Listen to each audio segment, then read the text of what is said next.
Forces dusted off dilapidated tanks in live fire exercises. Ragtag recruits were put through their paces.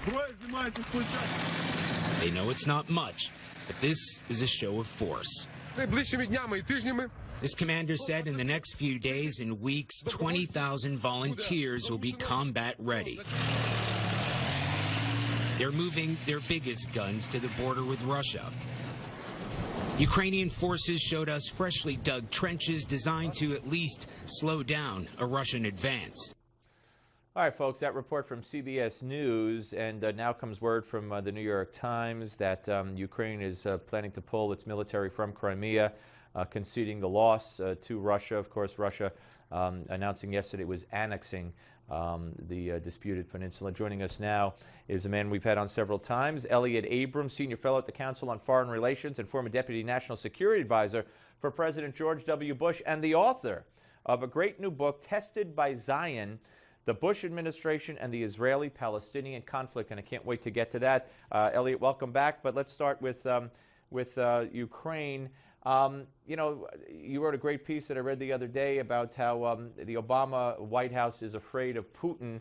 How afraid should we all be? Will he stop at Crimea with regard to Ukraine? And I see reports today that the Russians are starting to say similar things, such as there are many Russians that are unhappy in Estonia. Yes, of course, there might. First of all, hi, good to be back. Thank you. There might be some Russians who are unhappy in Brighton Beach, Brooklyn. So I don't know. We got to worry about this. You know, I used to work for the late Senator Henry M. Jackson. I loved Scoop Jackson. I was a kid, but I loved him.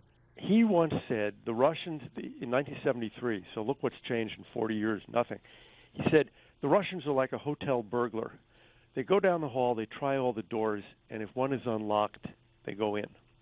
So our job, in a sense, is to lock the doors, to help the Poles and the Ukrainians and the Lithuanians, Latvians, Estonians lock the doors. I think Putin may not have made a final decision about how far he'll go. He's waiting to see what resistance is there. How much will it cost him? Right, and of course the 20,000 Ukrainian troops are no match for the Soviet military, or the Russian military, I should say. Maybe a Freudian slip there. And I just don't see, although Joe Biden, I think today, said somewhere that, you know, any further Soviet expansion and there'll be repercussions. But, you know, then a day before you had Kerry apologizing to Vladimir Putin, saying, nothing personal, you know, we don't want to get you angry. I don't even know that they're even all on the same page anymore. Right. Well, look, I don't think we can blame the Ukrainians for pulling those troops out of Crimea, kind of admitting they just don't have the ability to get the Russians out of Crimea. But I think the question is, what are we doing to cause pain to Putin, to tell him at least you can't do this again, you can't go any further? And so far, I think the answer is nothing. I mean, we've sanctioned, 10 Russians, we've listed their names. They can't go to Disneyland anymore. That's not enough. Yeah, and then they mocked Obama on Twitter. Right, and in a sense, rightly so. I mean, we haven't done anything yet. Now, okay, we're being careful. We should be careful. We want to consult with the Europeans. We should do that too. But the Europeans are not going to lead on this. If there are going to be real financial and commercial sanctions, we're going to have to lead. And oddly enough, one of the places to look is what Jimmy Carter did after the Russians invaded Afghanistan. You know, first of all, he gave a speech to the nation. He wasn't cavalier about it. He took the TV time and he said to the American people, this is serious. And then he said, basically, my Russia policy has been wrong. I've learned more about these guys in the last week than in 3 years as president. And then he did a lot of things like commercial sanctions, financial sanctions, and he started to increase the defense budget. And that, I think, is something we ought to think seriously about doing. That's a really serious reaction to the Russians. Did you ever think a couple of years ago you'd be saying that any president, current or future, could learn from Jimmy Carter on any level? Never, really. And I'm a little uneasy saying it now, but I think you got to be fair. Yeah, no, I mean, you make a great point. You absolutely do. When push comes to shove, though, based on what you've seen, based on what we know, what do you think eventually, if Russia progresses in any way, shape, or form, will this president, will this administration have the gumption, the intestinal fortitude, or whatever, to go ahead and do something like that? Maybe. I think the president recognizes that this is a test for him. I mean, that, Putin is treating him with contempt, openly with contempt. And nobody's asking for the United States to go to war.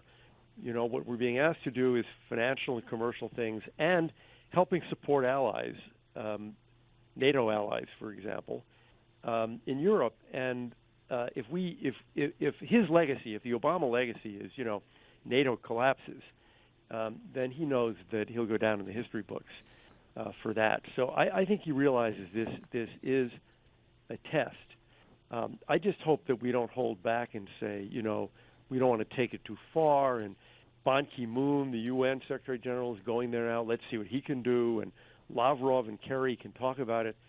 This is just nonsense. I mean, Obama spoke to Putin for 90 minutes, and the White House said that was a great thing. That's a mistake. He shouldn't be chatting with him for 90 minutes. He should be talking to him for 90 seconds and saying, you do this, you're going to pay a price that you will regret, and then you hang up.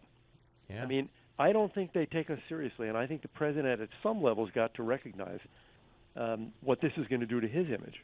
All right, let's move on because I don't want to run out of time. I keep talking about this, but I want to talk about the book, Tested by Zion, and I know we have the book jacket to put up, the Bush administration and the Israeli-Palestinian conflict. When I heard John Kerry testify before the Congress about a week ago in advance of Mahmoud Abbas to the White House, who, by the way, Obama dubbed a great man of peace, which could have made me sick right then and there. But when I heard Kerry say, "Hey, you know what?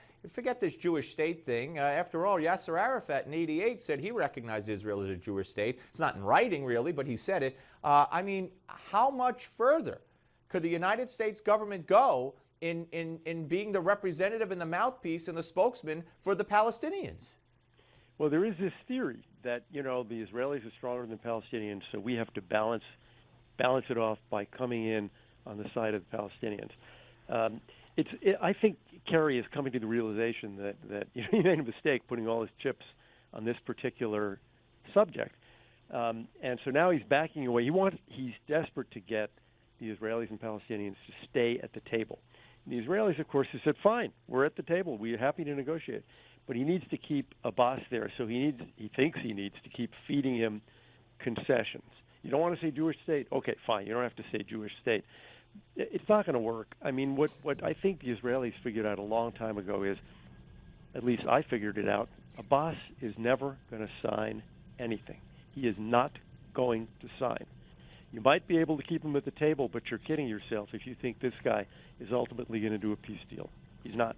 No, I couldn't agree more. And you know what? Because we have a minute and a half left, if you'll come back next week and we could talk more about the book, I would love to do that. If you would be willing to do that, and we could concentrate just on the book. But let me ask you, what I'm afraid of almost, and I take your expertise certainly, but I'm afraid that this is a setup almost. They'll pressure him and pressure Abbas and say, just say it. Just say you accept the Jewish state. Then all the pressure falls on Israel. Then Abbas is really the great peacemaker. See all he's willing to give, when in fact it's not giving anything. Israel cannot negotiate anything if they're not going to have a Jewish state. But I'm afraid it's almost a setup. I don't trust the Obama administration to not be participating in that setup.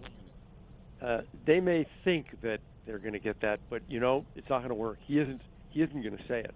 He's more concerned about his internal politics, and he's said now, 25 times that he's not going to say it.